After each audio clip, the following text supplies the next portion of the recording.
Hello everyone, welcome back to my channel. I hope তোমরা সবাই খুব ভালো আছো, আমিও ভালো আছি। এই দেখো এখন বাজে 1টা আর প্রচণ্ড গরম। গরম বলতে মনে হয় 34 ডিগ্রি আছে।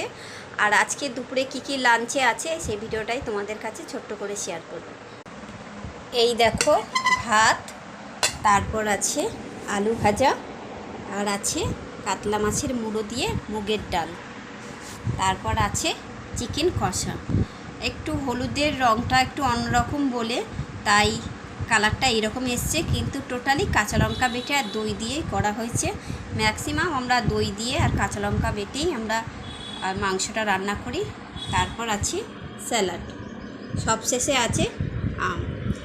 জানো তো গরমকাল, একটু ভাত খাওয়ার পরে একটু মিষ্টিমুখ না করলে ভালো লাগে না, তাই আমটা দিয়েই গরমের মিষ্টিমুখটা করি। সচরাচর মিষ্টি খুব কমই খাওয়া হয়।